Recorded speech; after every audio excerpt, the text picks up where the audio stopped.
Esta é a história de uma revolução. Uma revolução que transformou uma nação com um passado guerreiro e encharcado de sangueira numa cultura em busca do conhecimento espiritual e da paz interior.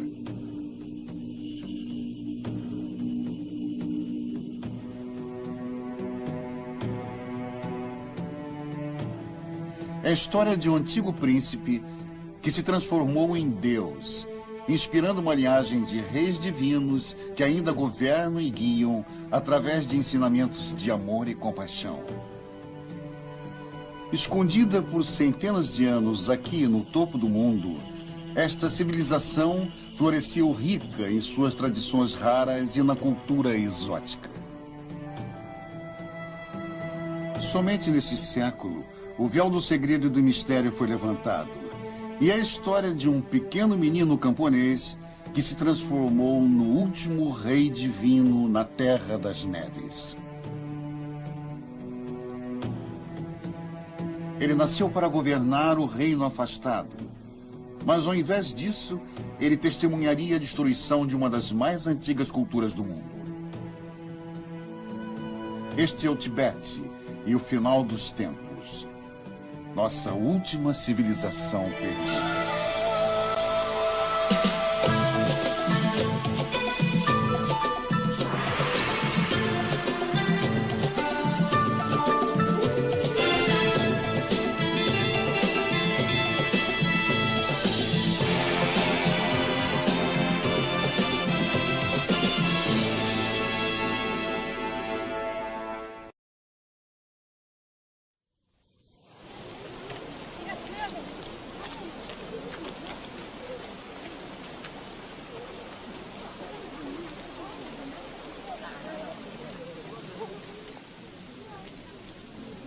O ator Richard Gere conta que em 1970 ele estava com 29 anos e tinha ido pela primeira vez para a Índia e o Nepal.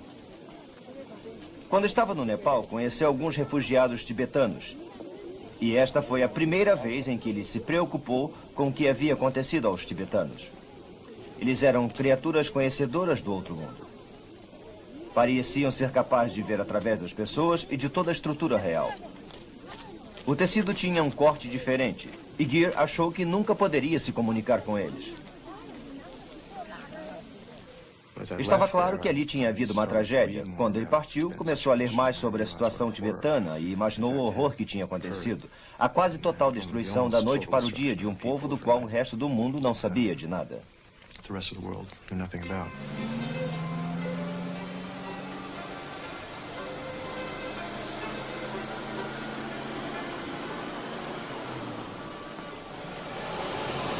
Estamos na Índia, no lado ocidental do Himalaia. Convergindo para este remoto vale estão os peregrinos. Eles vêm dos vilarejos locais, dos vales vizinhos e de todo o mundo.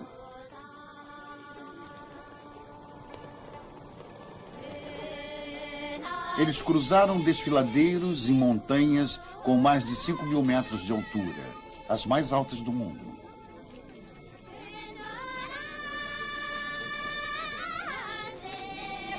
Eles vieram porque são budistas, seguidores de uma tradição religiosa de 2.500 anos de idade.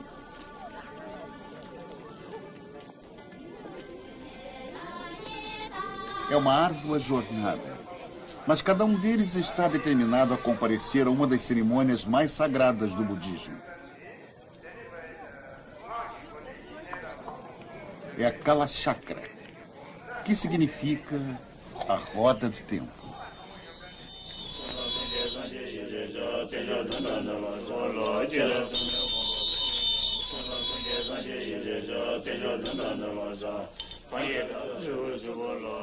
Este ritual, que dura uma semana, prepara para o final de todas as coisas a completa destruição do tempo e do espaço.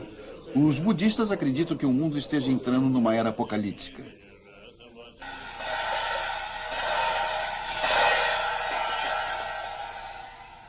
Durante toda a semana, estes monges trabalharão dia e noite.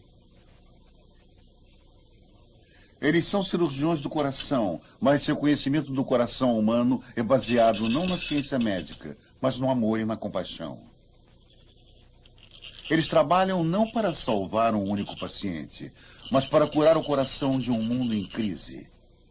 Para libertar todo ser vivo da samsara, o ciclo do nascimento, vida, morte e renascimento. O mundo da dor. Com extremo cuidado, usando grãos de areia colorida, eles criam um intrincado desenho chamado a mandala. É uma espécie de mapa guiando os crentes no caminho do esclarecimento, além das ilusões do mundo material, o mundo das coisas, para ajudá-los a renascer num reino da mais alta verdade espiritual.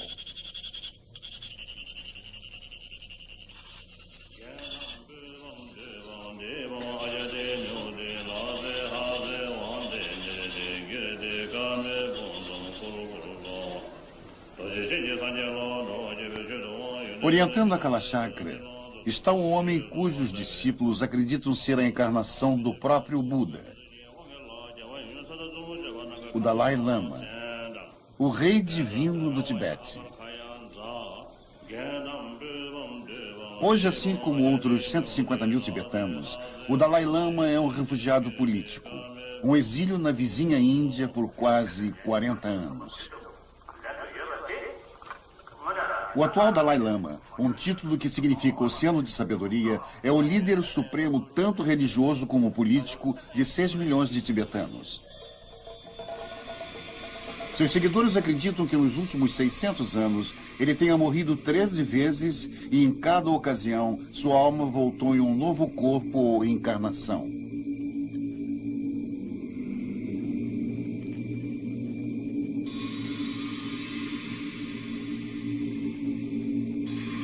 O ano é 1933.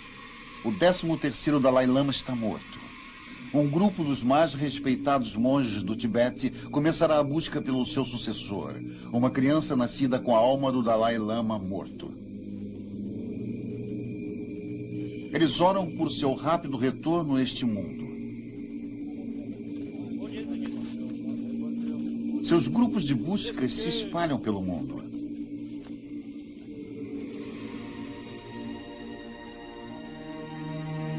O Tibete é uma terra grande. É do mesmo tamanho da Europa Ocidental ou do tamanho do Alasca e o Texas juntos. Durante milênios, ele permaneceu distante e imperturbado atrás das aparentemente impenetráveis muralhas do platô himalaio. Esta é a maior massa de terra do planeta, com as montanhas mais altas do mundo, que sobem quase 8 quilômetros em direção ao céu.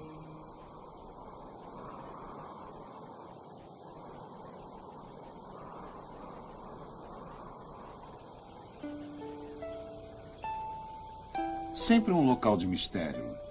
O Tibete foi o modelo para Shangri-La, a terra do abominável Homem das Neves, estranhos rituais e ritos mágicos, um mundo de alívios místicos e de monges, cujas almas poderiam sair de seus corpos e voar para reinos míticos.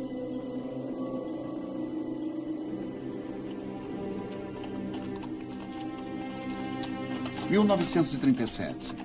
4 anos depois da morte do 13º Dalai Lama, e os monges ainda cantam e oram pelo sucesso de sua busca, pela descoberta do próximo rei divino do Tibete. Eles viajaram para os mais distantes pontos desta região desolada. Semanas se transformaram em meses e os meses em anos.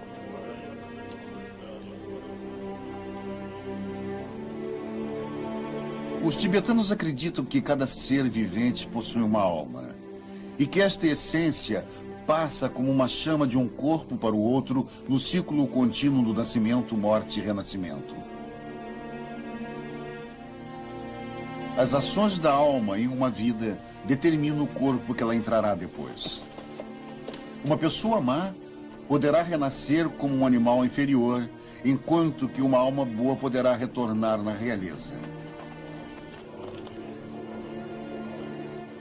Purificada pelas boas ações de incontáveis vidas passadas, uma alma atinge a luz, uma espécie de conhecimento divino como o Nirvana, onde fica livre do mundo material. O mais alto grau entre os iluminados é o Dalai Lama. Os tibetanos acreditam que ele volte para o mundo longe da compaixão para ajudar outros a irem em direção à luz. Muitos sinais auspiciosos levaram os monges a acreditar que a província de Ando, no Tibete Oriental, fosse o local de retorno do Dalai Lama. Dizem que dias depois de sua morte, a cabeça do 13º Dalai Lama se virou naquela direção, indicando onde procurar.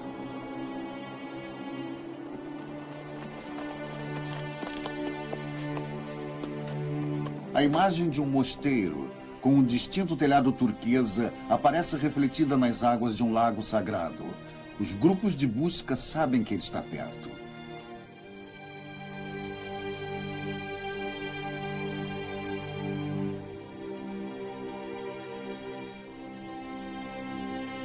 Uma série de arco-íris aparece no céu sem nuvens. Até eles chegam boatos sobre um menino nascido no dia 6 de julho de 1935, pouco depois da morte do 13º Dalai Lama. Trombetas foram ouvidas nos céus no dia de seu nascimento. E dizem que o menino sempre fala de sua casa em Lhasa, a distante capital tibetana, um lugar que ele nunca havia visto.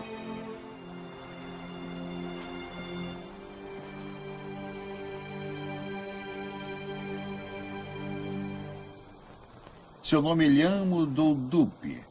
Imediatamente ele identifica um componente do grupo de busca pelo nome e fala no dialeto dele. Depois ele alcança e puxa as contas de oração do monge.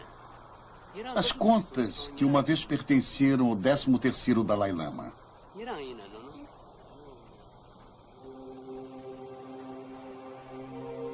Mas um último teste aguarda o jovem Lyamo Doldupi. Espalhados numa mesa estão muitos objetos, e entre eles alguns pertences pessoais do último Dalai Lama.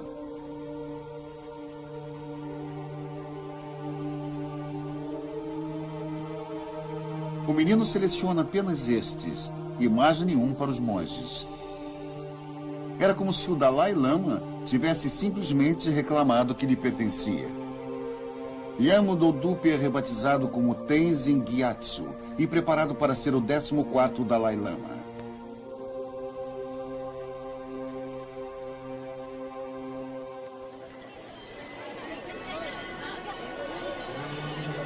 O ano é 1940. Lhasa, capital tibetana, se prepara para a entronização de seu novo rei divino. Estas aquarelas foram encomendadas por Sir Basil Gould, o único representante de um governo ocidental a testemunhar a mais sagrada das cerimônias. Elas oferecem um registro íntimo de uma cultura que não existe mais. Algumas das últimas imagens da única civilização teocrática do mundo. Uma sociedade governada pelo clero enquanto celebra a entronização de seu governante supremo, tanto espiritual como não religioso.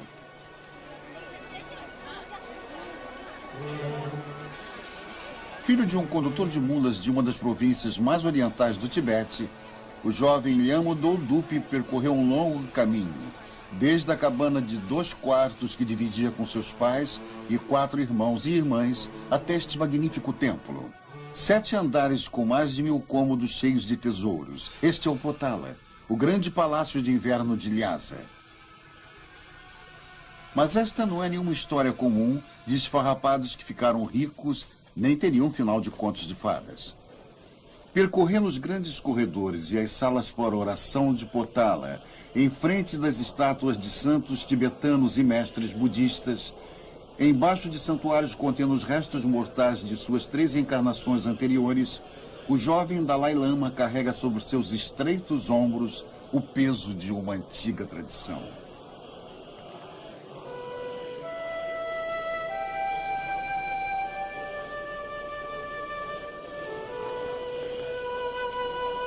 Constantemente lembrado de seu lugar no coração da civilização tibetana, agora ele é o portador da tocha de uma religião que se espalha há 2500 anos. As origens do budismo nos levam de volta ao ano de 600 a.C., às planícies do noroeste da Índia. Aqui aconteceu um fato tão importante quanto o nascimento de Jesus Cristo para os cristãos.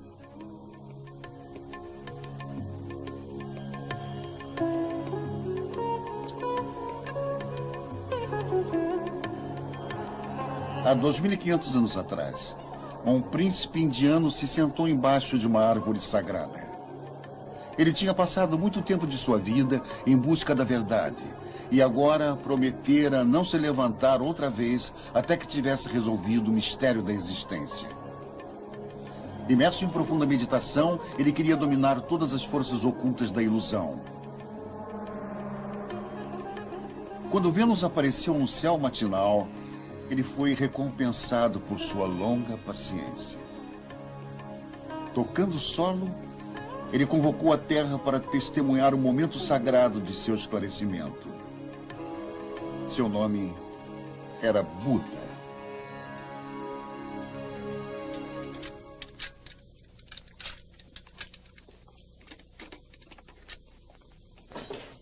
Ele disse que tinha esclarecido o grande significado da vida.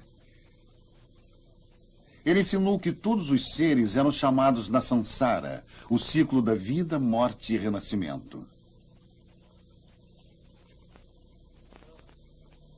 Só se poderia escapar da Sansara através da realização espiritual que ele chamou de Nirvana. Enquanto todas as almas escalam a escada da vida em direção à luz, alcançar o Nirvana toma muitas vidas. O esclarecimento só chega quando a verdade natural da realidade é compreendida. A existência é inconstante. A filosofia de Buda está contida em 108 volumes que muitos seguidores decoram.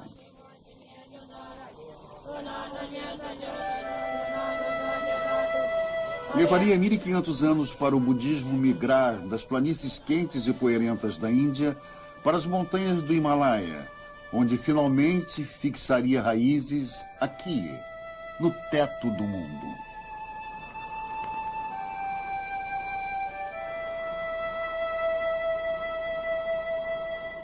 O platô tibetano é um dos lugares mais remotos e inóspitos do mundo. Um ambiente inverossímil para uma fé que se baseia no amor e na compaixão para sobreviver. E mesmo assim ela floresceu. Por quê? Talvez a aspereza do lugar forneça uma pista. Aqui a quase 5.400 metros de altura, no vasto e desolado platô himalaio, as pessoas são naturalmente humilhadas pelas forças da natureza. Como nômades, levam uma vida de mudanças e inconstâncias. E só precisam olhar ao redor para perceberem seu lugar no grande esquema da vida. O comentarista político Jamyang Norbu diz que é claro que o terreno, até certo ponto, é tão opressivo que domina tudo em sua vida. Qualquer um faz uma boa ideia das limitações de sua própria identidade e de seu próprio ego. Isso é de grande ajuda quando se tem que mudar para lugares novos e se adaptar. 60% dos tibetanos são nômades. Um dos fatores mais importantes e que contribuem para a resistência dos tibetanos é a facilidade de se adaptarem a um novo ambiente. Isto, segundo Norbu, é filosófico. É a ideia de que nada é permanente.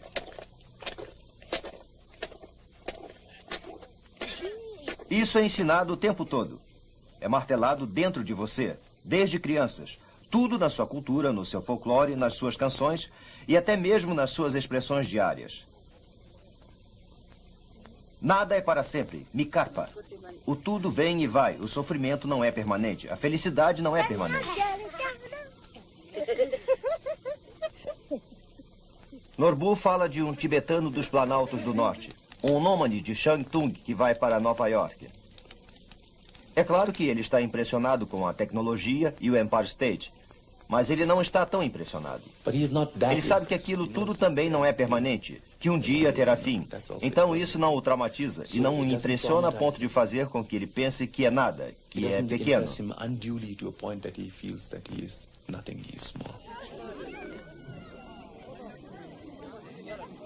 A crença budista de que nada é permanente e o fim de todas as coisas é equilibrada pela crença igualmente forte no renascimento e na renovação.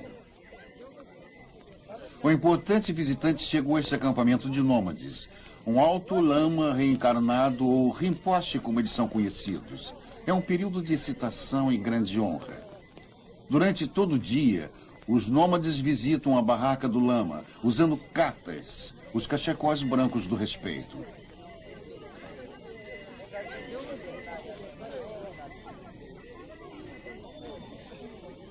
Velhos e jovens chegam em busca de sua bênção.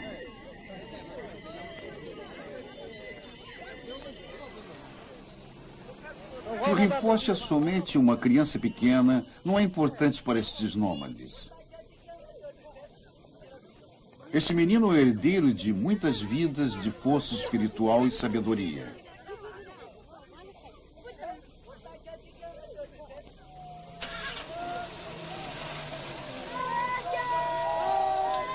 Nas décadas de 30 e 40, calculou-se haver entre 5 e 6 mil destes lamas no Tibete.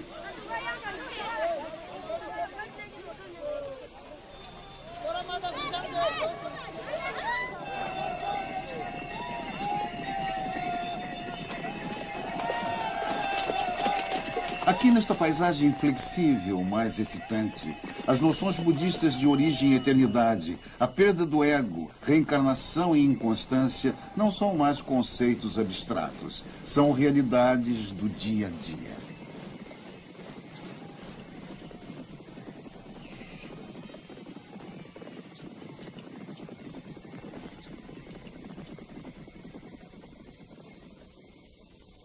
No vale mais embaixo, a apenas 3.600 metros, a Kalachakra está em seu quarto dia.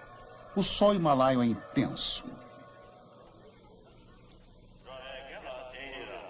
Falando para uma multidão de 40 mil seguidores, o Dalai Lama passa a mensagem budista da inconstância.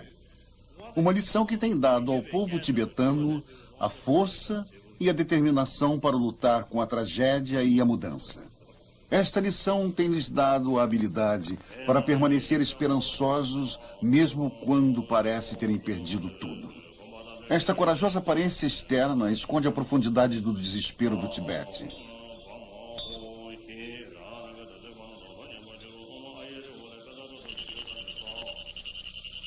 No passado, a Kalachakra era celebrada somente uma vez a cada 20 anos, mais ou menos. Hoje, a roda do tempo gira mais rápido. A cerimônia é apresentada anualmente. É a maneira do Tibete tratar uma crise que deixou sua civilização à margem.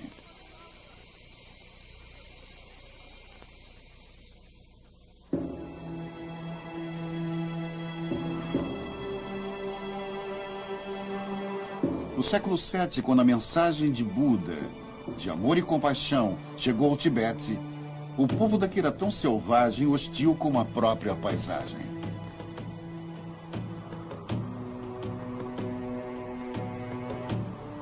Dos antigos registros da dinastia chinesa de Tang, vêm as primeiras visões externas do Tibete. Um retrato bem diferente da sociedade pacífica que se desenvolveria aqui. Estava escrito: aqui são centenas e milhares de homens prontos para prestar serviço militar. Para reunir as tropas, eles usam uma flecha dourada. Nunca estão sem seus arcos e suas espadas. Eles apreciam a força física e desprezam a velhice. A disciplina militar é rigorosa. Numa batalha, as tropas da retaguarda só substituem as linhas de frente quando esta for totalmente aniquilada. Eles prezam a morte em batalha e detestam a ideia de terminar suas vidas por doenças. Como castigo, mesmo por uma falta pequena, eles arrancam os olhos ou decepam os pés ou o nariz. Eles dão surras com um chicote de couro apenas por achar que devem. O professor Thurman diz que o Tibete era um conquistador temido na Ásia. Eles derrubaram a dinastia Tang, tomaram sua capital muitas vezes, conquistaram diferentes dinastias indianas, conquistaram as cidades da Rota da Seda, arrasaram com o califa de Bagdá. Foram um povo muito forte, eram como Gengis Khan no primeiro milênio.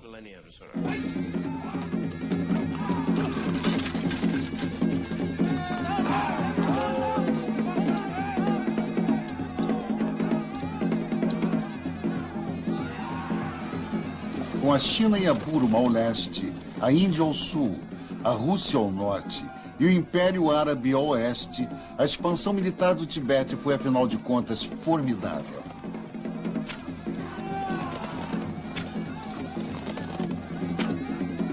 Depois de 1000 anos, por volta do século XVII, eles alcançaram alguma coisa que, segundo Robert Thurman, os ajudou a serem vistos como uma das maiores civilizações atuais. Eles basicamente se desmilitarizaram.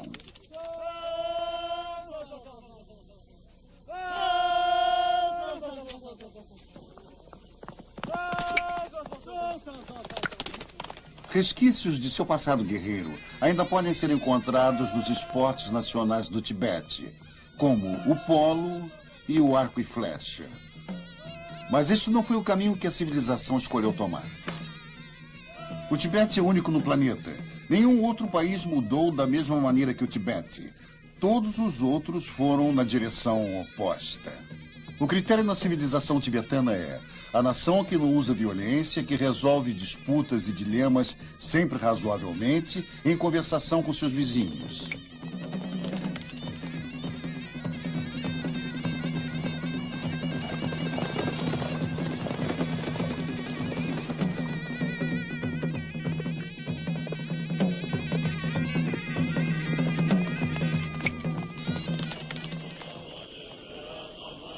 Das ruínas esmigalhadas de seu passado agressivo, floresceram mosteiros em todo o país.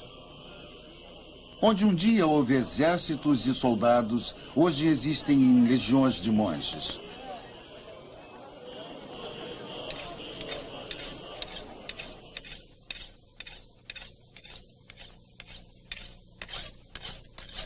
Por volta do século XVII, a transformação do Tibete estava completa.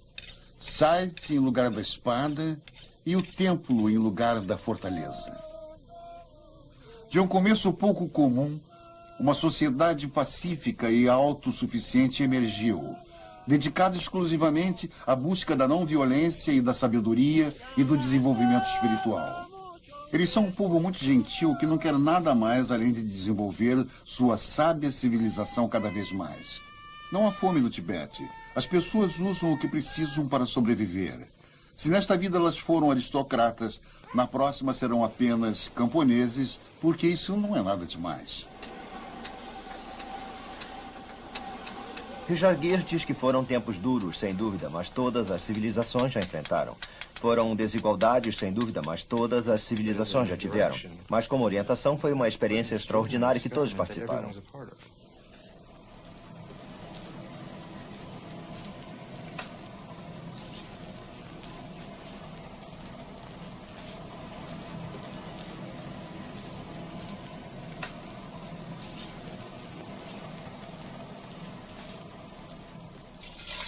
A experiência do Tibete, cujo núcleo essencial era a religião, era criar uma sociedade que é baseada nos ideais do Bodhisattva, de um iluminado, de um altruísta.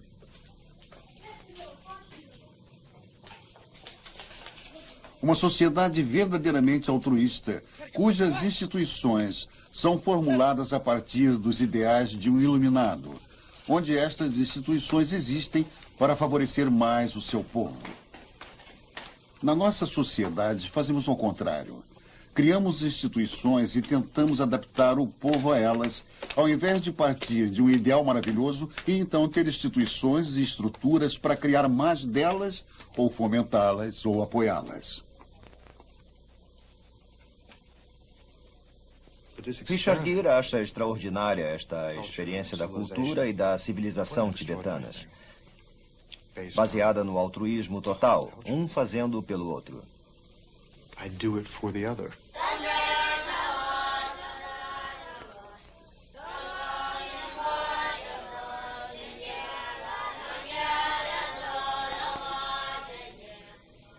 Na virada do século XX, havia mais de 6.000 mosteiros no Tibete.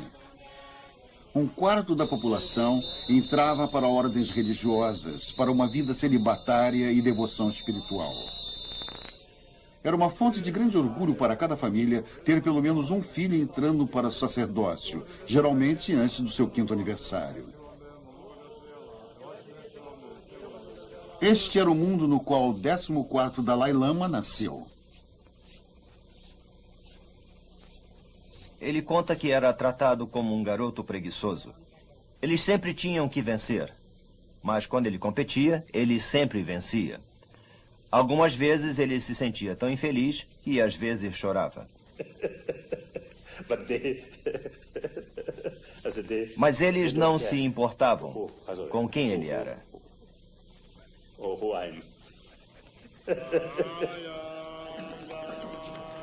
O treinamento durante a preparação do jovem Dalai Lama para assumir o manto de líder espiritual supremo do Tibete era rigoroso.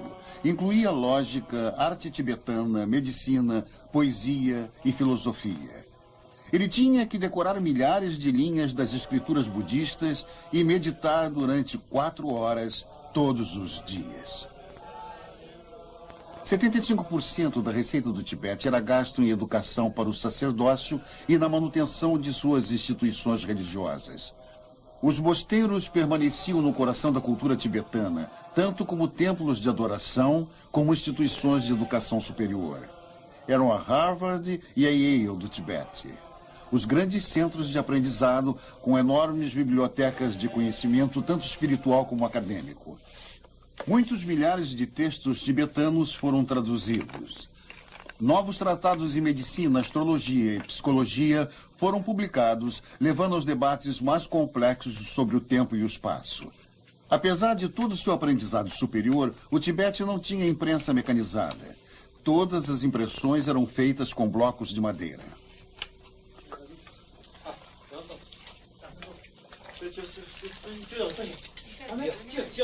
O Tibete desafia todas as noções convencionais da civilização moderna. Intelectualmente avançado, espiritualmente sofisticado e ainda, sob vários aspectos, inegavelmente primitivo.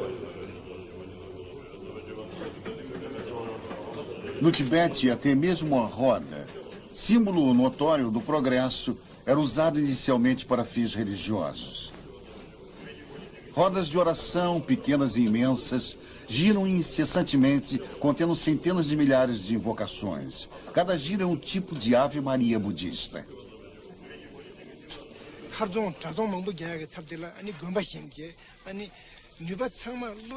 O historiador Tashit Sering diz que ao invés de guardarem suas fronteiras, se dedicaram a ensinar e a aprender. Ao invés de realizar invasões, construíram mosteiros.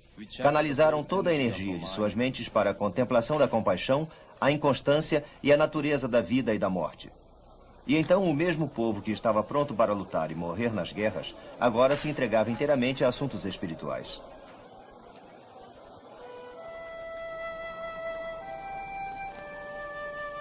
Sob muitos aspectos, o início da vida de Tenzin Gyatso foi semelhante a milhares de noviços se preparando para o sacerdócio. Exceto por um detalhe essencial. Ele era o 14º Dalai Lama, o novo rei divino do Tibete. Incapaz de vagar nas ruas de Lhasa, como os outros garotos de sua idade, o jovem Dalai Lama subia no telhado da Potala com um telescópio para observar o reino que ele tinha nascido para governar. Além das ruas estreitas de Lhasa, ele alcançaria as origens do outro Tibete. O Tibete de grandes espaços vazios. O Tibete dos nômades e dos comerciantes.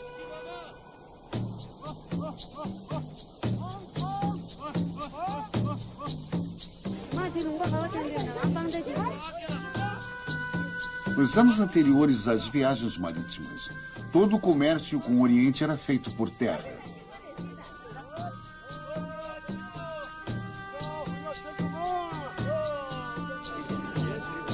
As fabulosas rotas da seda corriam de Veneza para Pequim, com caravanas de camelos carregando louças, peles, espelhos, corais vermelhos, sal, sedas, especiarias e tapetes.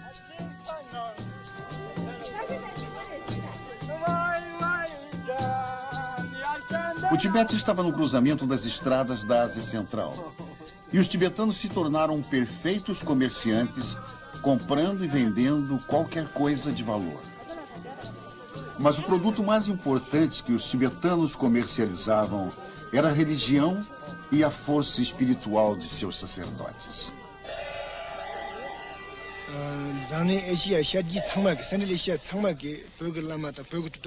Tashit Sering diz que durante 800 anos, o Tibete não contou com um exército para protegê-lo.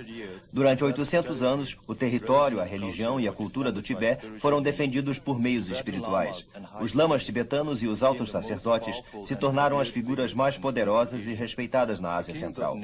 Os reis de países vizinhos, como o imperador da China e o Khan da Mongólia, se tornaram discípulos dos lamas tibetanos e, em troca, eles prometeram proteger o Tibete das invasões.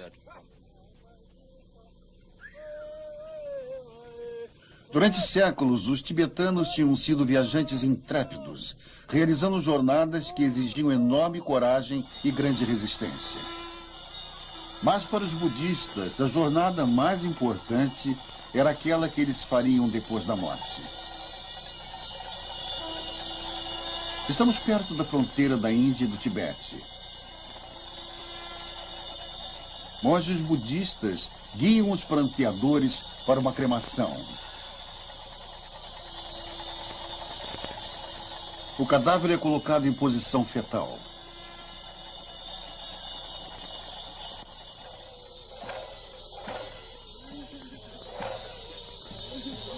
Os ritos fúnebres diferem, mas a morte une todas as culturas na experiência universal da tristeza.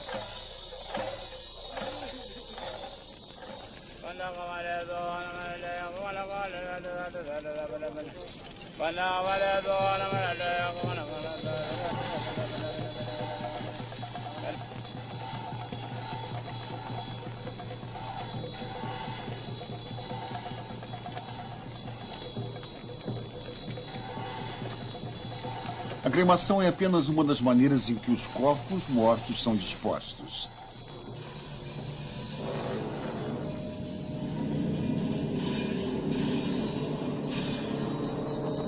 Outra maneira é chamada enterro a céu aberto. O corpo do falecido é levado para um local especial. Depois é cortado em pedaços e deixado para os pássaros. No Ocidente, isto parece chocante.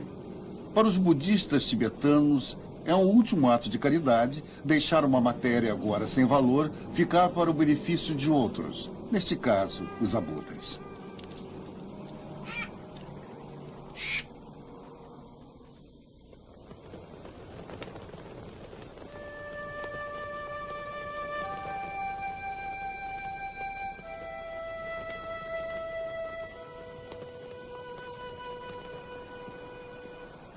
A cerimônia de uma semana daquela chácara está quase no fim. Resta um ritual.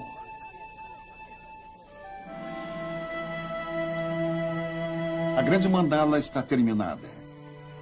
Para os 40 mil peregrinos que estão aqui, pode não haver privilégio maior do que ver a mandala daquela chácara.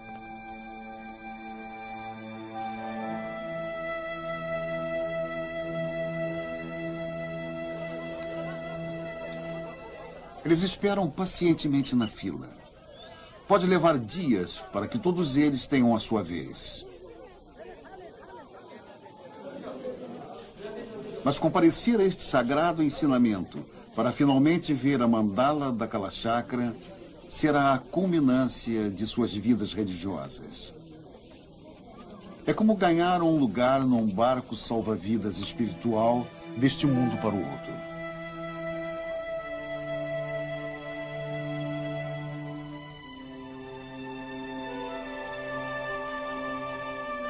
Ver esta fabulosa roda do tempo equivale para os budistas a uma peregrinação a Meca ou uma audiência com o Papa.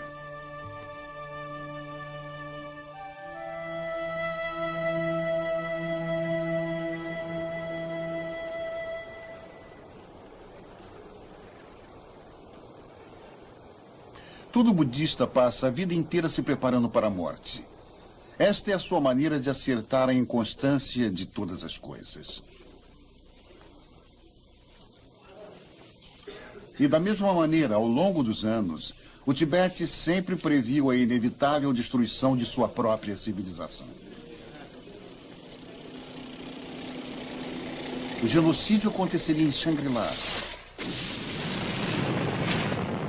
Um holocausto quebrando a paz e o silêncio de um mundo que mal conhecia o som de uma máquina e não se importou com as armas de fogo.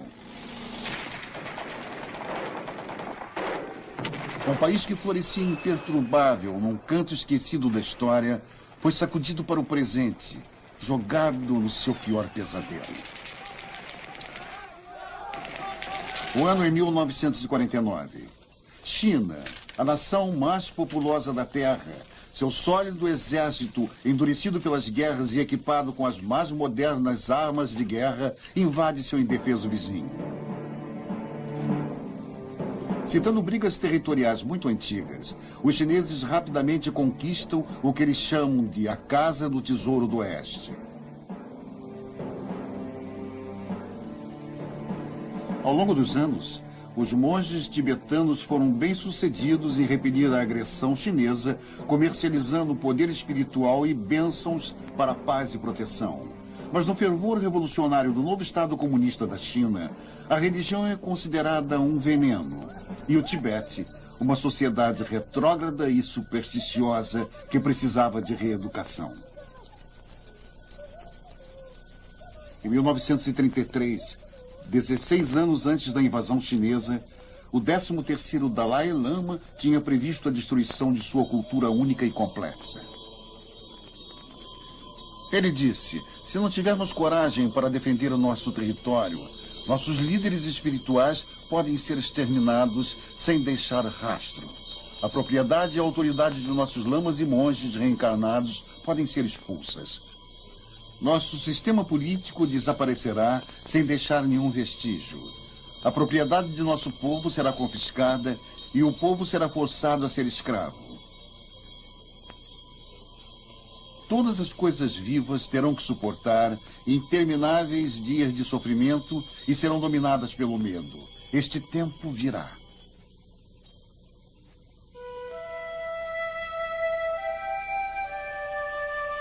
Depois de 10 anos de ocupação chinesa, o Dalai Lama decidiu que ele não tinha outra escolha a não ser deixar o Tibete.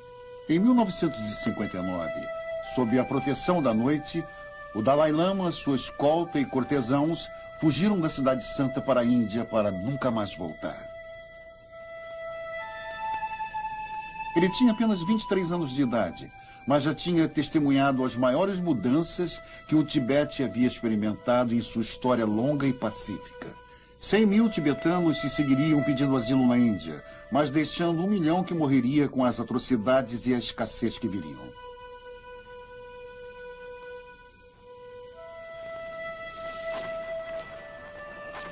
O Sr. Norbu diz que hoje, o que se sabe da versão tibetana do Holocausto é extremamente impreciso.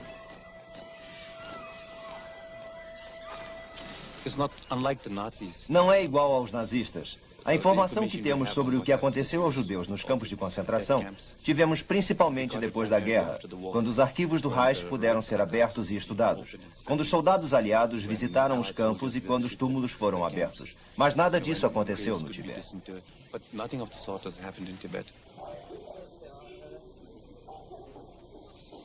Ani Panchen hoje é uma freira budista. Seu pai era o chefe da região de Gonjo, no noroeste do Tibete. Após sua morte, ela assumiu o comando da resistência local e lutou bravamente até ser capturada.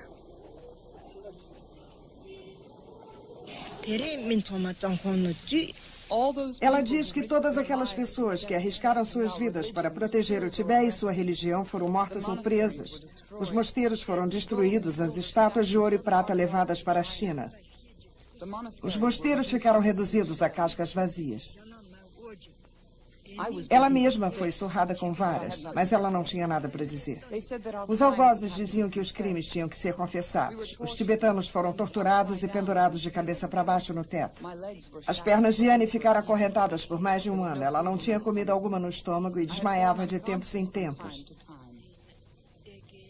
Alguns companheiros de cela lhe disseram que tinham se sentido tentados a comer os próprios excrementos, tal era a fome na prisão.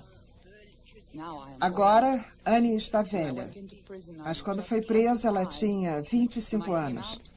Portanto, ela passou a vida na prisão.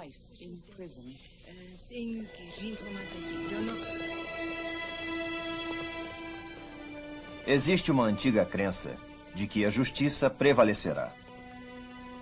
No futuro, o momento do Tibete chegará. Norbu pensa na verdade do Tibete e na terrível calamidade que ele sofreu. Hoje os números são imprecisos. Fala-se em 1.200.000 pessoas, mas o tamanho dos massacres, as mortes, a fome e a escassez que aconteceram no Tibete foram colossais.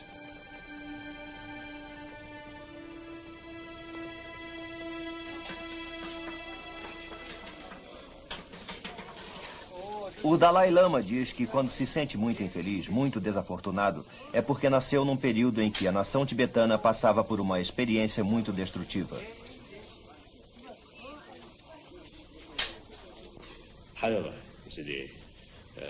Contudo, sua determinação é forte. Sua determinação nunca é abalada. Cada tentativa vale a pena. Assim, mesmo falhando, não há arrependimento.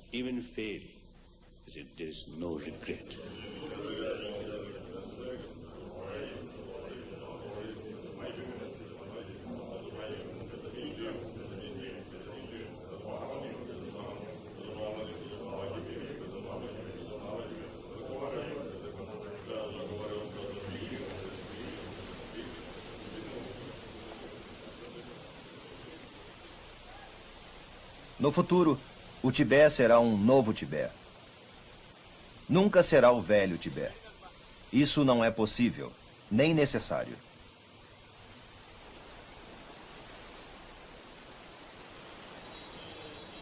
O Dalai Lama tem certeza de que sobreviverão. Mas isso depende muito da liberdade tibetana. Algum tipo de autocontrole.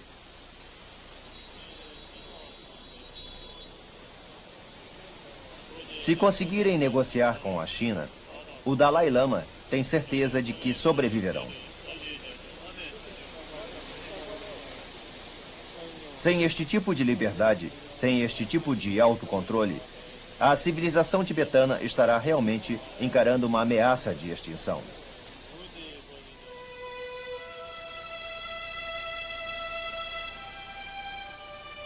Norbu diz que, ao final do dia, a civilização descansa em seu próprio solo. Terra é o requisito principal para uma civilização, e não apenas do ponto de vista nacionalista, mas como a mística da terra. Ela tem um cheiro. Existem 1001 coisas que você não pode nem começar a pensar em fazer. Eles a consideram garantida quando a têm.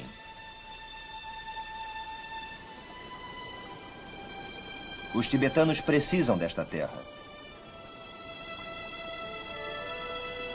Como tibetano, Norbu acha que a ideia de ter seu país de volta e de livrar seus irmãos no Tibete permanece. Norbu acha que a civilização não está totalmente perdida.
é a Kala Chakra, que significa a roda do tempo.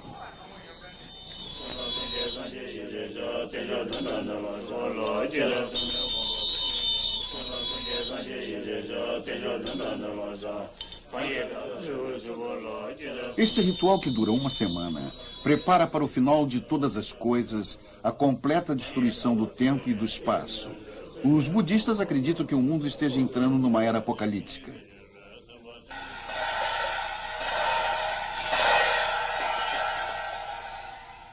Durante toda a semana, estes monges trabalharão dia e noite.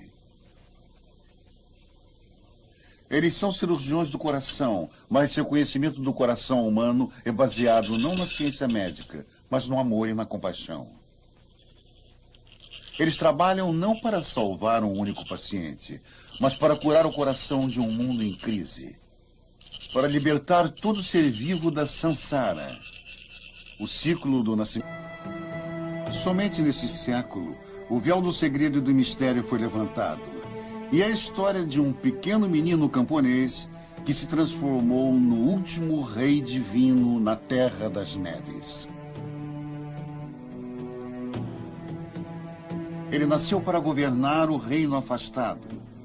Mas, ao invés disso, ele testemunharia a destruição de uma das mais antigas culturas do mundo. Este é o Tibete e o final dos tempos. Nossa última civilização perdida.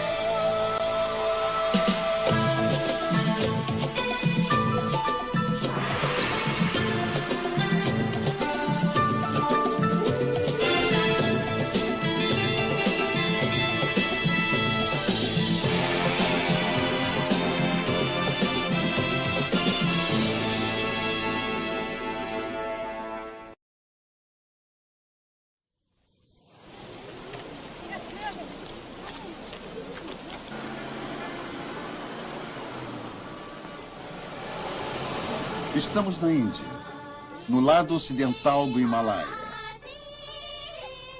Convergindo para este remoto vale estão os peregrinos. Eles vêm dos vilarejos locais, dos vales vizinhos e de todo o mundo.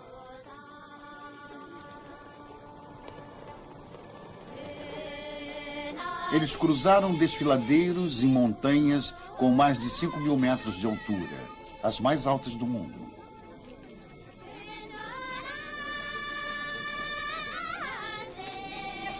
Eles vieram porque são budistas, seguidores de uma tradição religiosa de 2.500 anos de idade.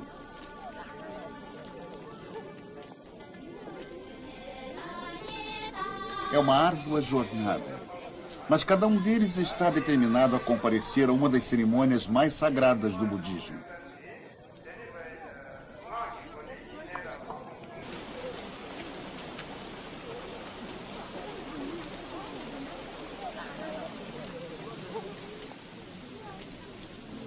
O ator Richard Gere conta que em 1970 ele estava com 29 anos e tinha ido pela primeira vez para a Índia e o Nepal. Quando estava no Nepal, conheceu alguns refugiados tibetanos. E esta foi a primeira vez em que ele se preocupou com o que havia acontecido aos tibetanos. Eles eram criaturas conhecedoras do outro mundo. Pareciam ser capazes de ver através das pessoas e de toda a estrutura real.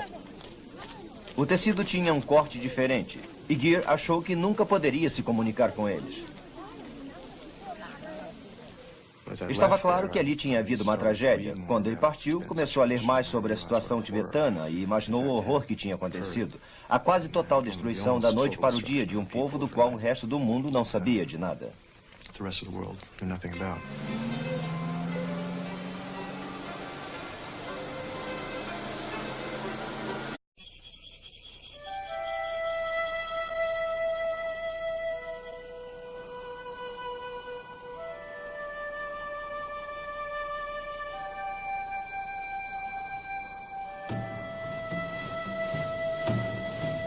Esta é a história de uma revolução. Uma revolução que transformou uma nação com um passado guerreiro e encharcado de sangueira numa cultura em busca do conhecimento espiritual e da paz interior.